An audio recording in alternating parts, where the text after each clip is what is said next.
फिर से आप लोगों के बीच में एगो ऐसन बिरहा जो अपने देश के महान रत्न जिनकी देन है कि हम लोग स्वतंत्र हैं, जिनके द्वारा हम लोगों को आजादी मिली, वो चाहे खाने का हो, चाहे पीने का हो, चाहे रहने का हो, चाहे बैठने का हो। ऐसे महान विभूति भारत के रत्नों में रत्न डॉक्टर भीमराव अंबेडकर, ऐसे महान पुरुष के बारे में बिरहा के माध्यम से आप लोगों के बीच में कुछ बात पहुंचावे के कोशिश करतनी। 4 लाइन भूमिका में गुरुजी कहना बा।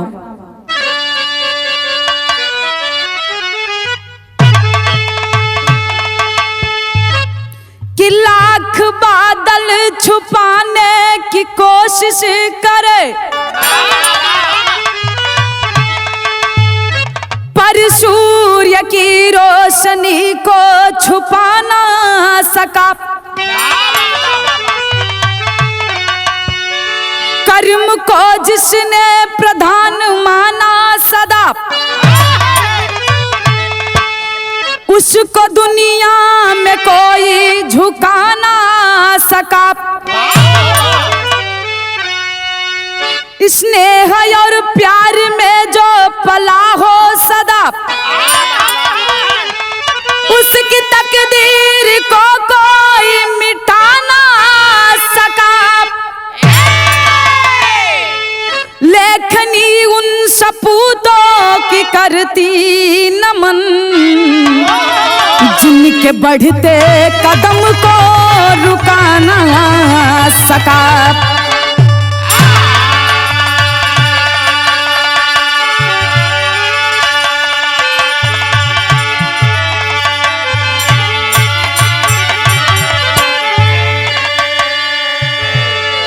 लेखनी उन सपूतों को करती नमन, जिनके बढ़ते कदमों को कोई रुका ना सका।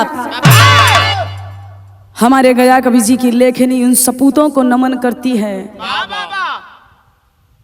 जिक्र कदम के केहू भी दुनिया में रोक ना पौलस।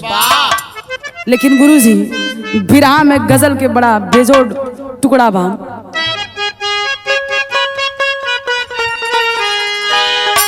कि हड़बड़ में गड़बड़ का दिहला,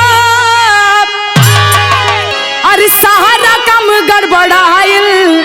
कि लाइट बहराना, कि लाइट बहराना, देखा कहवा चितवा भूलाई। लाइट बहराना,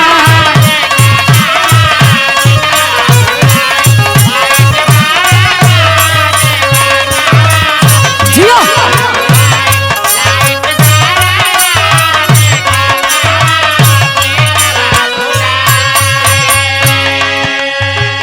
लेकिन बिरहा में अपने जमान खातिर जे देश के खातिर कुर्बानी दे देले हुवन, जेकरे माध्यम से जेकरे कुर्बानी से हमनी के आजादी मिलल बा, उ सपूत उ देश के रतन खातिर कवि जी लिखत हुवन। का लिखलन? तन मन अपना देश के खातिर,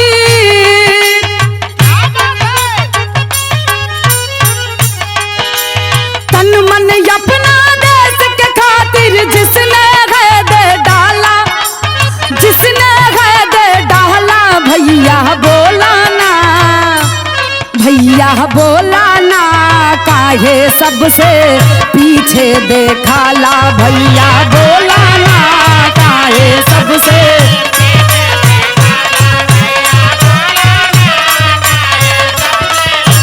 जियो।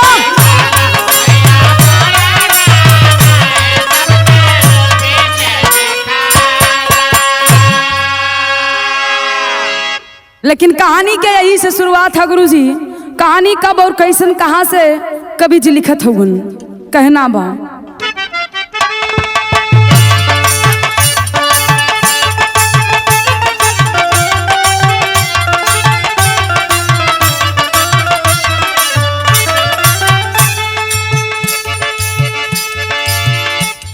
करके कठिन परिश्रम ऐसा काम कर लिया, जिसने सदा इतिहास में नाम कर दिया।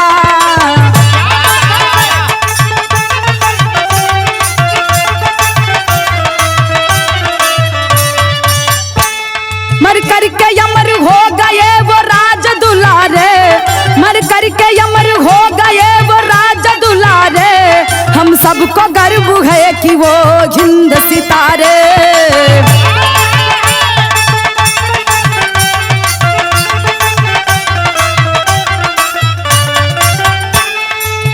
पिता थे रामजी राव, माता भीम बाई, भाई थे 3 बहन, 2 थी ऐसी कमाई।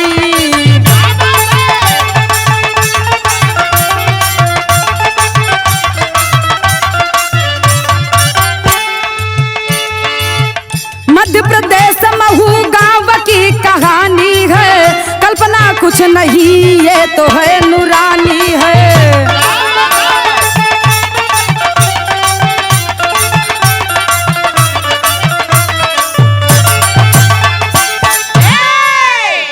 कहानी के आप लोग समझ ली। अपने हिंदुस्तान में एगो प्रदेश, जो न प्रदेश के नाम मध्य प्रदेश बतावल गई। मध्य प्रदेश के अंतर्गत महू गांव की ऐसी कहानी। एक छोटा सा परिवार, जो ने परिवार के मुखिया के नाम बतावल गए रामजी राव। रामजी राव भारतीय सेना में सूबेदार हो गए थे। 1894 में रिटायर हुए थे। ए भैया, रामजी राव के पत्नी के नाम भीमाबाई बतावल गई। भीमाबाई के 5 औलाद, 5 संतान, जौने में 3 गो बेटवा और 2 गो बिटिया। लड़का के नाम बतावल गई भीमराव, बलराम, आनंदराव और बिटिया के नाम मंजुला, तुलसा। परिवार बड़ा गरीब बा ए बाबूजी, समाज से प्रताड़ित। उस जमाना में छुआछूत के बड़ा ही प्रचार प्रसार रहे। जोने में भीमराव बड़ा ही होनहार रहलन ए बाबूजी, बड़ा ही होनहार रहलन। पढ़ाई में कुछ ज्यादा ही उनकर मन लगे।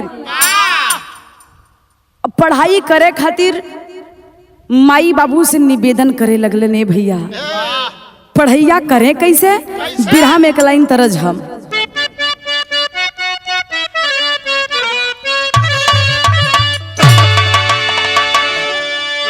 ओहे गीत बा, कोनो दुल्हीन अपने दुल्हा से कहे, अधियरिया रात है। अधियरिया रात में बेचारी बड़ी डरान बा, डर बहुत ज्यादा बा। काहे खातिर जब राती में सनन मनन चलत है, आवाज आवेला, उ अवजिया से दुल्हनिया डरत है। अपने पिया से कहे, का कहे कि रतिया सनन मनन होई मोरे राजा।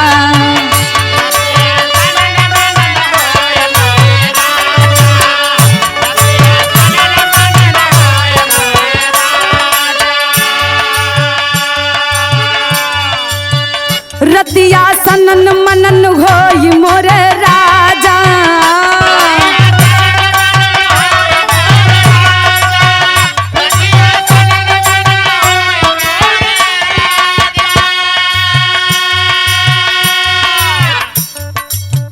रतिया सनन मनन होई मोर राजा।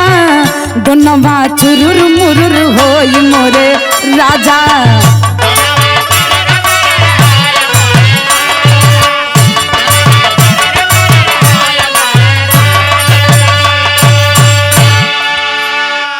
लेकिन ए भैया, भीमराव की पढ़ाई में मन धीरे धीरे और लगे।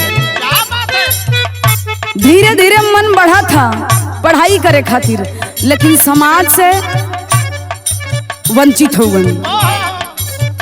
यही से भीमराव जी करत का हुआ गुरु जी,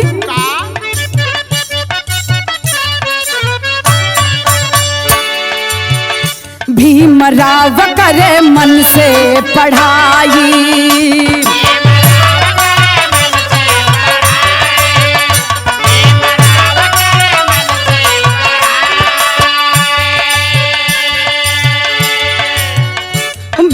राव करे मन से पढ़ाई।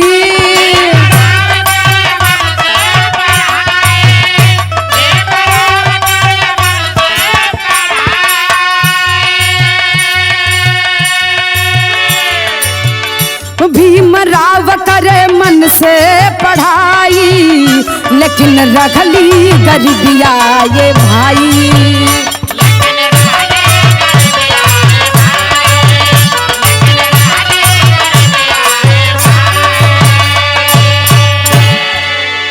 बाबा साहब धीरे धीरे पढ़ाई करे में उनकर मन लगे लगल, और लेकिन ए बाबू समाज वह समय कुछ दूसरे टाइप के रहल। चाह कर भी लोगन के साथ वो जितना स्कूल में पढ़त रहलन, वो बच्चन के साथ में बैठ के पढ़े ना पावे। काहे खातिर? छुआछूत जो उनकी चरम सीमा पे रहल।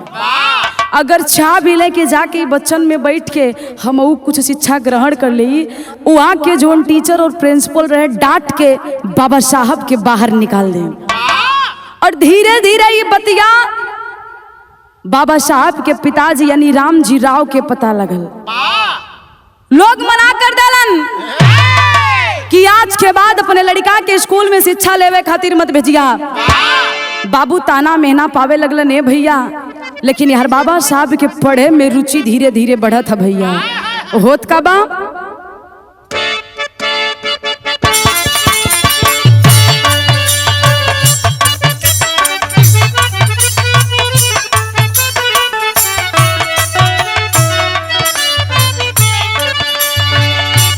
गीत बहुत पुरान है। कौनो दुल्हन अपने पिया के परदेश जाए से रोका था कि आप बाहर मत जाइए। ए राजा जी घर में रही, बड़ा काम लेवे के बात है। जवन जवन कही बा हम सब कुछ करे खातिर तैयार हो। चल रही बात के करी को हाई अपन परेशानी बतावत हो गई। जब घरवा से निकललन तो ये होला। का थिया का कहे दुल्हन? जवन जवन कहबा सैया,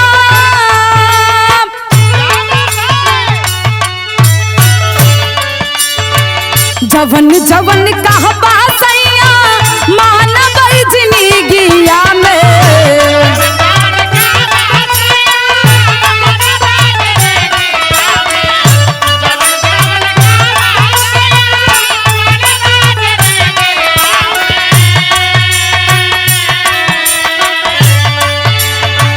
जवन जवन कहबा सैया, मानव जिंदगिया में।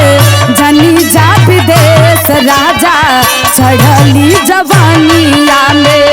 जनी जा विदेश राजा।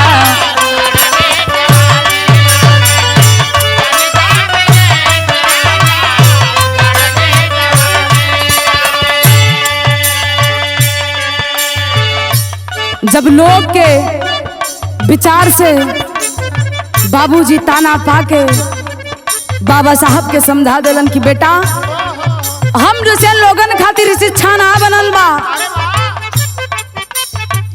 अगर हमनी लोग इन नियम के खिलाफ जाइब तो समाज में शायद जिए के अधिकार भी ना मिली। यही से निवेदन है बेटा कि आज के बाद शिक्षा ले खातिर स्कूल मत जइहा। बाबा साहब समझ गए तो धीरे धीरे मेहनत मजूरी करके एक बुक के इंतजाम कैलन। वो बुक के माध्यम से रात रात तक पढ़ाई करके आज बाबा साहब पहुंचल कहवा हुन गुरुजी? यहाँ चलावे भीमा रात की अन्हारिया में।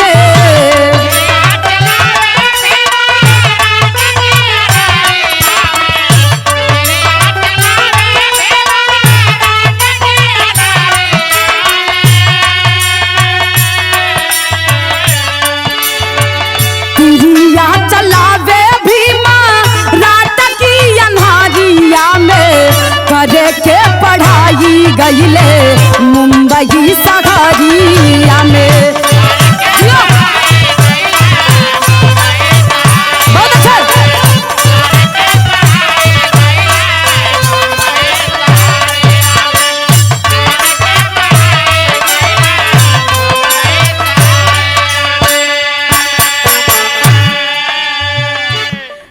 धीरे ए बाबू परिश्रम मेहनत कैलन और रात के अधेरिया के टाइम में निकल गईलन मुंबई शहर। मुंबई शहर में जाके प्रोफेसर बनलन। दिन बीतत बा यार रे बाबू जवानी के दहलीज पे बाबा साहब पहुंचल हुवन और यही बीच घर वाले विचार करके करत का हुवन यही बीच घर वाले सदिया रचावाले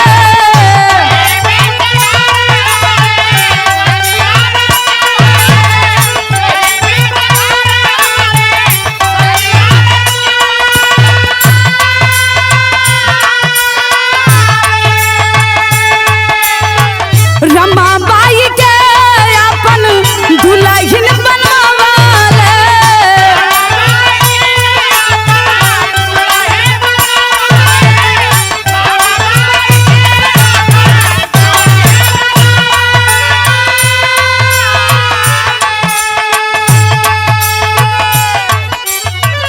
यही बीच में घर वाले एगो सुंदर सुघर शिक्षित कन्या के खोज के शादी के डेट रख देलन। बाबा साहब के मुंबई से बुलावल गईलन। बाबा साहब जब मुंबई से अइलन तो रमाबाई नामक कन्या से विवाह भइल बा।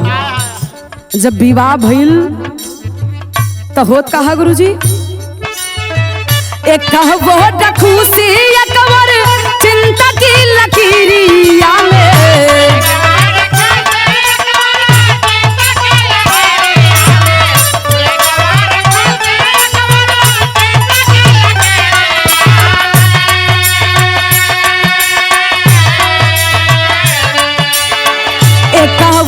खुशी एकवर चिंता की लकीरिया में करेले पढ़ाई बाबा मुंबई सहारिया में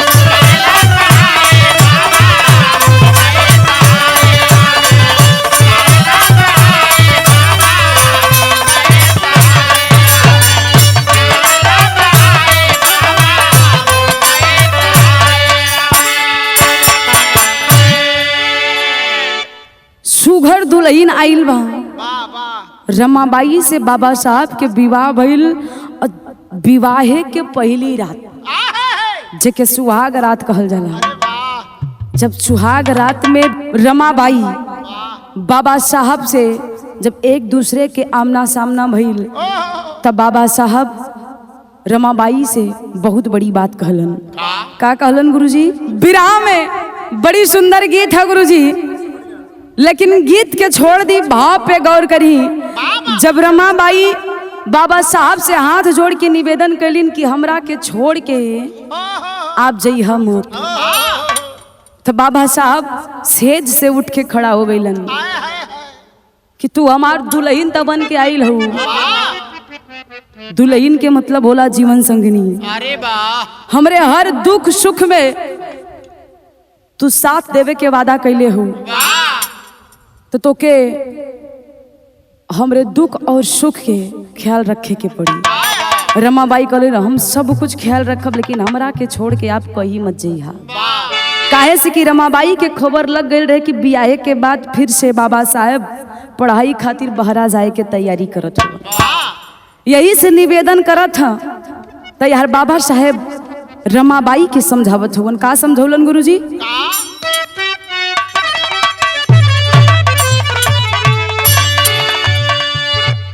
कि अहिर धानिया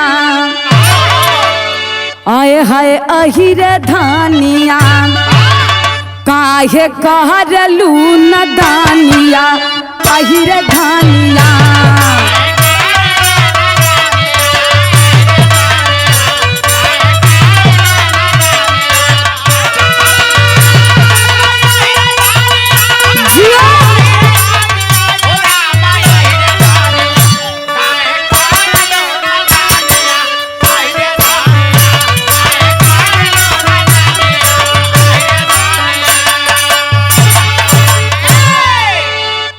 समझावत हुवन की नादानी मत करा, ये सब करे के बड़ा समय है। जिंदगी रही, अगर समाज में कुछ हमार नाम हो जाई तो हमारे नाम के साथ साथ तोहरो नाम हुई। यही से समय अबे समझे के बा। हम निवेदन करत है कि हमार बात मान ला और हमके जायदा हमके रोका।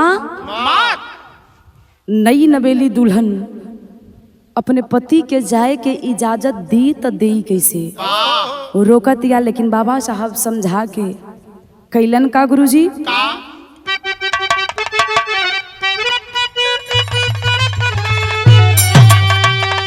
अरे घर द्वार छोड़ के कॉलेजिया में गईले,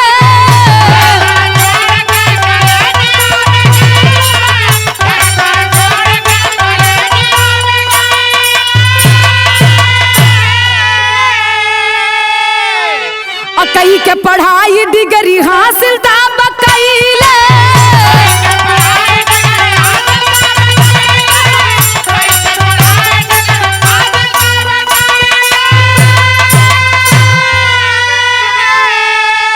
अरे धीरे धीरे बढ़ लागे ज्ञान के रोशनिया, यही रे धानिया आए है, यही रे धानिया काहे कहलू न दानिया, यही रे धानिया।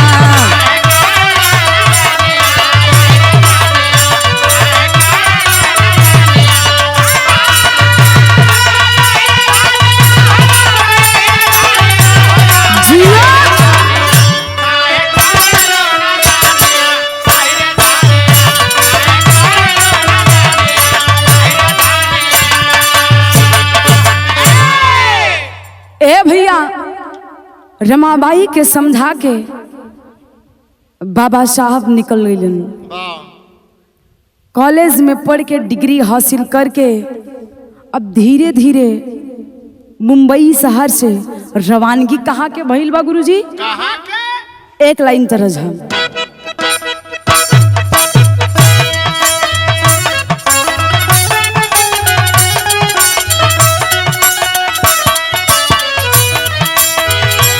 रतिया होला गरमिया ना डोलई पवना ना,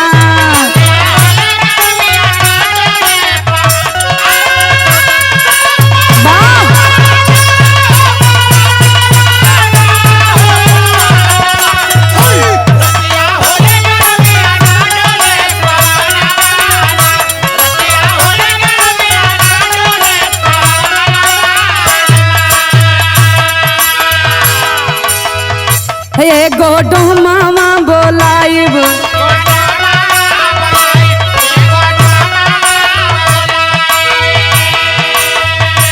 दूगो बेनिया बनवाई,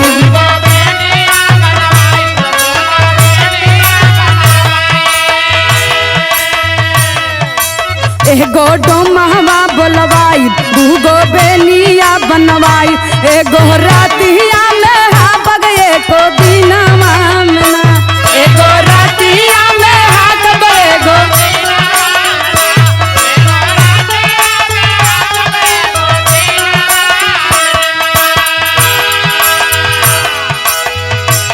लेकिन बाबा साहब धीरे धीरे छलल कहवा हुवन। बाबा साहब गईले लंदन की सहरियाना,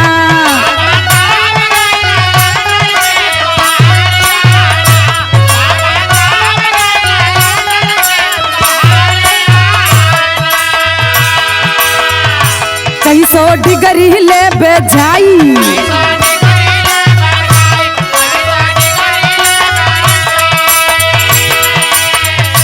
कितनो दुखवा सर पे आई,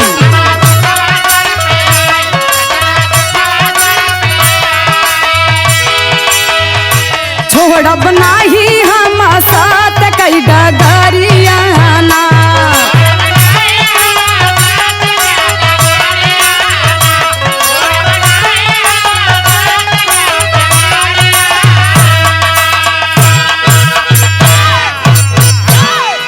ए भैया बाबा साहब मन में प्रतिज्ञा कर लेलन, कितना भी मुसीबत आ जाई सर पे, कोनो भी मुश्किल आ जाई, हर मुसीबत के हर मुश्किल के समाधान करके रास्ता निकाल के, लेकिन हमके डिग्री हासिल करे के बा। मन में दृढ़ प्रतिज्ञा करके बाबा साहब पहुंच गए लंदन शहर में। जौने समय बाबा साहब लंदन की शहर में पहुंचलन, वह समय देश में क्रांति के बाजा बजल बा और देश के नेता सुभाष चंद्र बोस, गांधी जी देश के आजादी दिलावे खातिर कड़ी से कड़ी मेहनत करत होगन। ए भैया, एक दिन वही लंदन के शहर में लॉर्ड हेनरी ने एक संदेशा भिजवाया। जितने भी देश विदेश के नेता थे, सबको लंदन के शहर में बुलवाया गया। सभा लगल बा, देश विदेश के नेता जुटल हुवन और सभा में भारत से यानी हिंदुस्तान से गइल के रहे गुरुजी। एक लाइन तरज बा बिरहा में, बड़ी खतरनाक गीत है गुरुजी।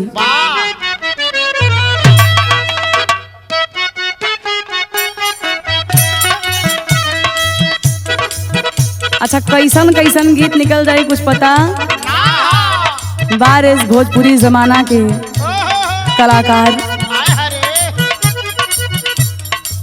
कोनो नशेड़ी है भैया, यो एक प्रकार के नशा है। कोनो नशेड़ी कहा था का कहे? चुम्मा चुम्मा दादा चुम्मा रघु जहरिया,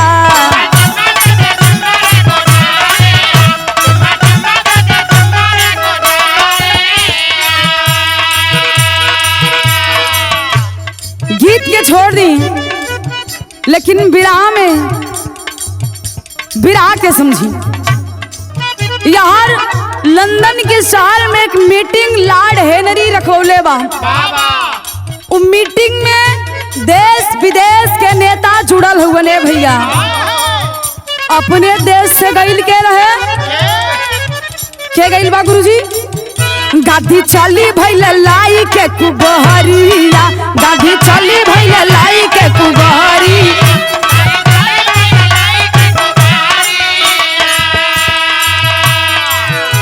महात्मा गांधी, जिनको राष्ट्रपिता भी कहा जाता है, मीटिंग में गांधी जी भी पहुंचलन।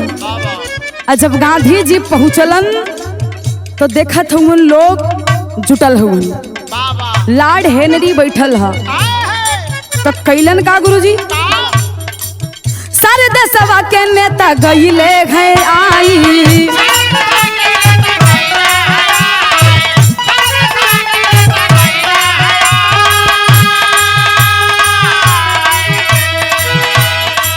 तही बेचवा में गांधी बैठे हैं जाई।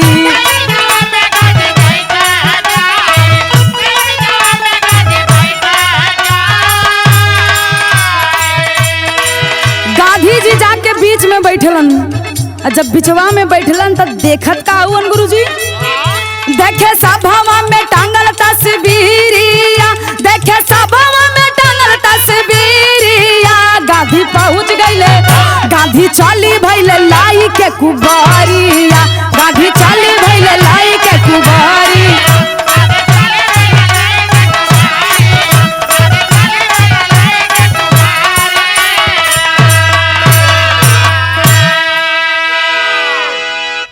गांधी जी जब देश विदेश के नेता वहां पे जुटल रहलन, बैठल रहलन, तो गांधी जी बीचे में जगह पा के बैठ गइलन।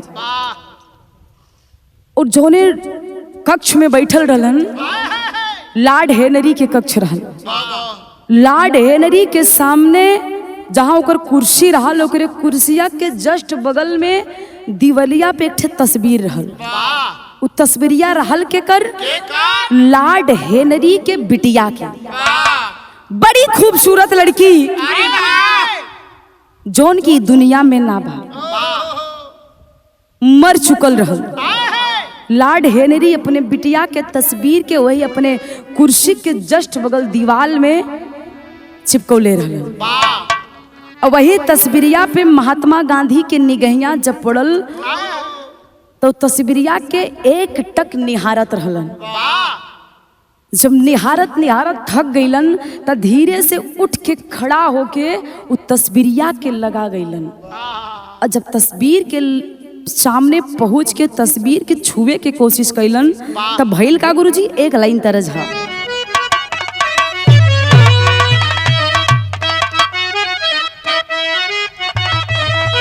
अरे पातरा ही राम जी के, अरे पातर बा कमरिया ये रामा,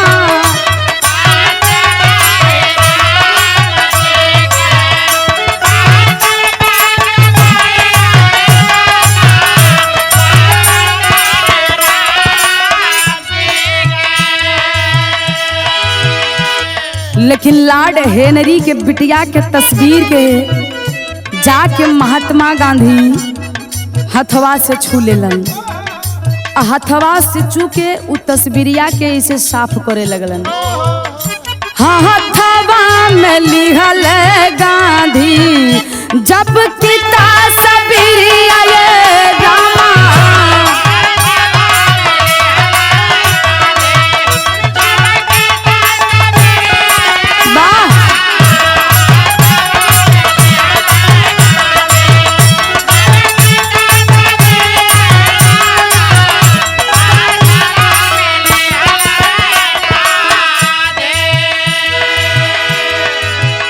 गांधी जी छूला के बाद उस तस्वीर के जहाँ पे टांगल रहल उस तस्वीरिया के निकाल लेवन। अपने हथवा में लेके एक टक निहारत हुए। तो जब ई दृश्य के लाड हेनरी देखलस तो ओकर कपार ओकर माथा चकराए लगल कि बाप रे बाप, हमरे ही कक्ष में आके हमरे ही बेटी के वो तस्वीर के साथ सोचा था का मारा बिटिया के मोरे कैले अपमानवा,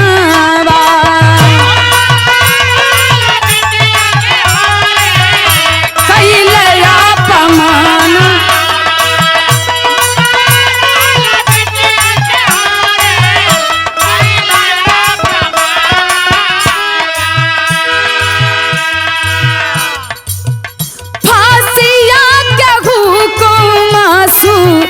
नावे बेईमानवा,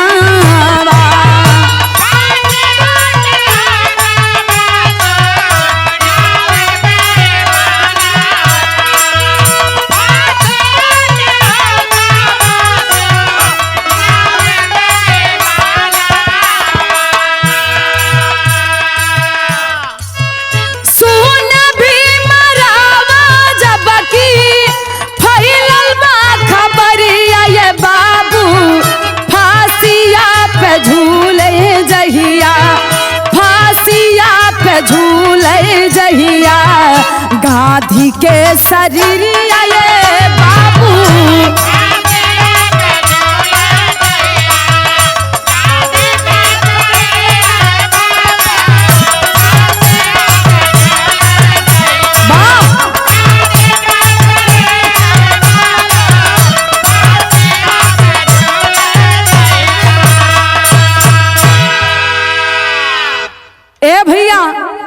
महात्मा गांधी तस्वीर के हाथ में लेके चूम लेलन। विचार गंदा नहीं खे बा। ई देख के कि कितनी खूबसूरत बिटिया रहल, जब चेहरा पे इतना चमक बा तो कैसन रहल हुई। फोटो जेकर ऐसन बा अपन बेटी समझ के वो तस्वीरिया के चूम लेलन, लेकिन लाड हेनरी के दिमाग में कुछ और चले लगल कि हमरे ही लड़की के एगो छोटा सा नेता चुम्बन कर लिया, इसको फांसी की सजा दिलाया जाए। खबरिया धीरे धीरे पूरे लंदन के शहर में फैल गई वह लंदन के शहर में बाबा साहब पढ़ाई करे वकालत के आयल रहलन। जब बाबा साहब के पता लगल कि हमरे देश के ऐसन जवान ऐसन नायक जे आजादी दिलावे खातिर कठिन से कठिन परिश्रम करत हवन, अगर आज लंदन की शहर में फांसी हो जाई तो हम जैसे लोगन के पढ़ाई करल व्यर्थ बा। बाबा साहब स्थान के ढूंढ के चलल हवन जहाँ पे महात्मा गांधी के फांसी के सजा होवे वाली रहल। अब पहुंचलन गुरुजी तो होत का बा टेरी के लाइन बा।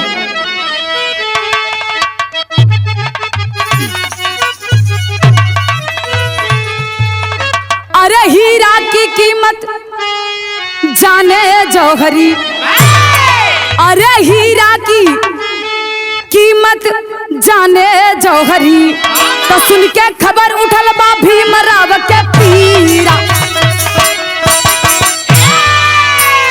सुन के खबर उठल बा भीमराव के पीरा, हीरा के कीमत जाने जौहरी। बाबा साहब के दिल में कष्ट बा कि अगर आज हमरे राहत पे महात्मा गांधी के फांसी हो जाई तो हमार वकालत करब व्यर्थ बा। चल दलन केस लड़े ओह महात्मा गांधी के। पहुंचलन तो कैलन का गुरुजी पहपट के लाइन बा।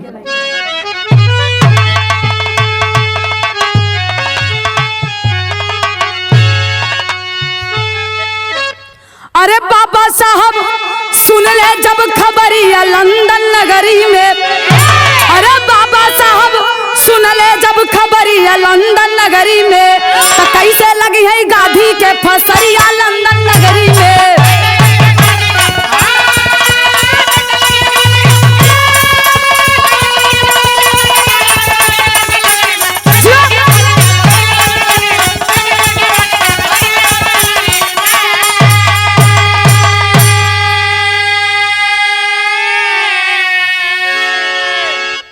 अरे शर्म से झुक जाई है देश हमार जब बापू के फांसी हुई है हो, अनमोल रतन गांधी के रूप में देशवा आज खोई है हो।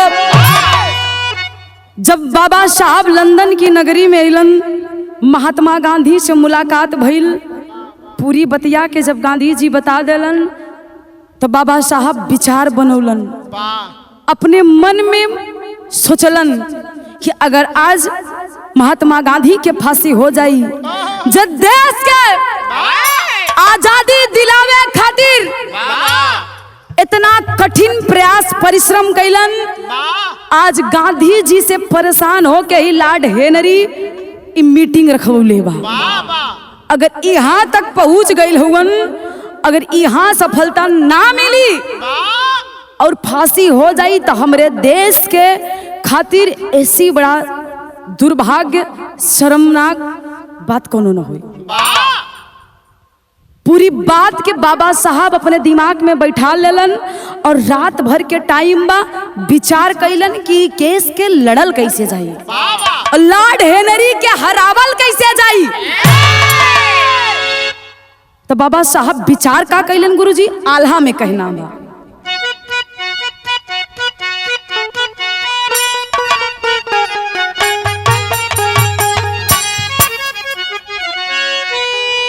अरे जैसे जौहरी हो जाने हीरा कई कीमतिया ये बाबू,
पहुँचदार बार दिए सारा पोल खोल।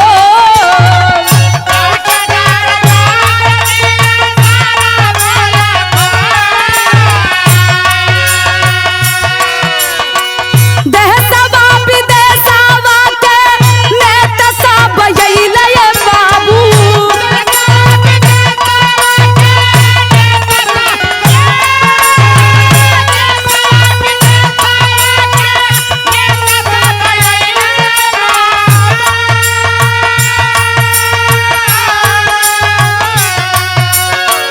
ताही बीचवा में भीमा कएला लकार।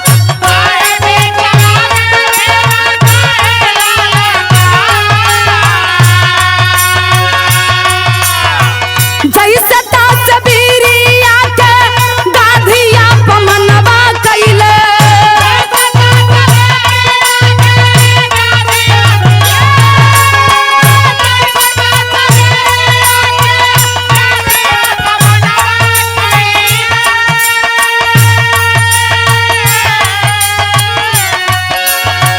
वही से तस्वीरिया जाई फांसी पर झूला।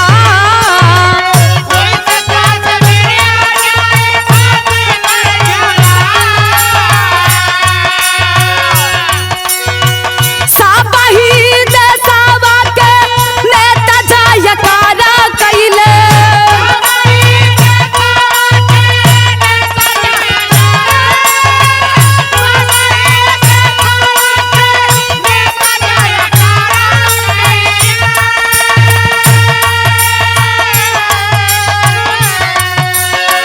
फांसिया से गांधी जी के लिहल बचाए।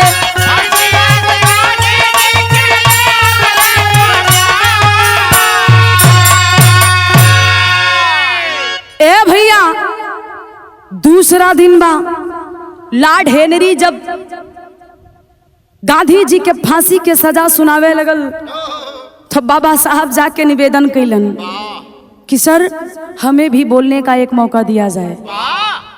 लॉर्ड हेनरी कलस की आज तो सजा हो के रही, वाह वाह ये हमरे बिटिया के अपमान कैले हुवन।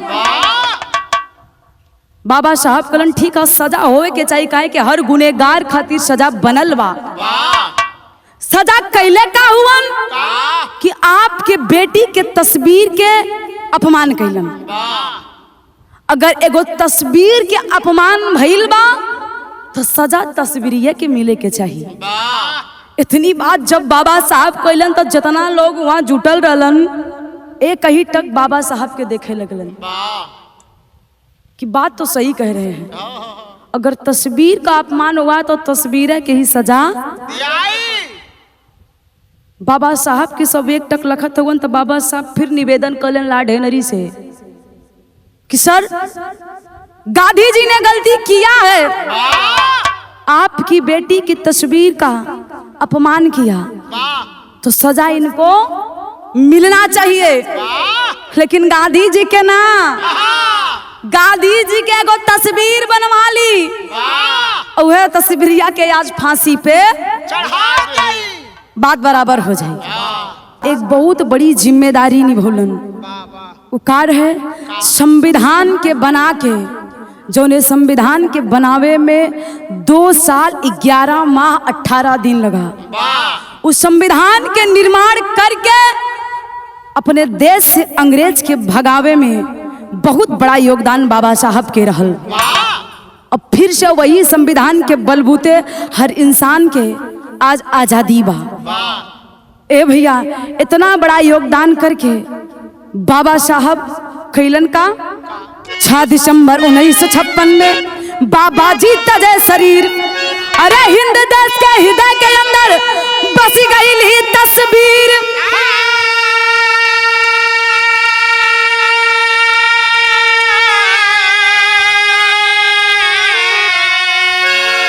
अरे हीरा कब हुई यवनवा लंदन की नगर,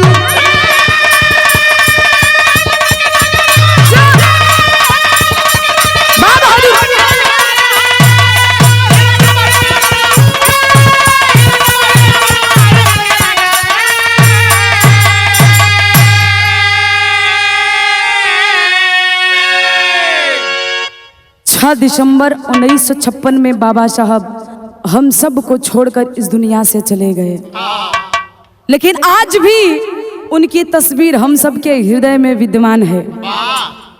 इसलिए आज भी बाबा साहेब जैसे महान विभूति की फिर से जरूरत पड़ रही है।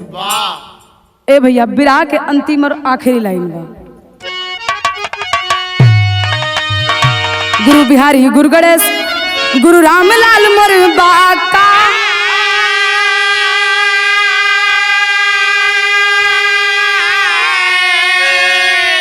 अरे स्वर्ग बसे चंद्रिका रामदेव बच्चन का विजय पताका,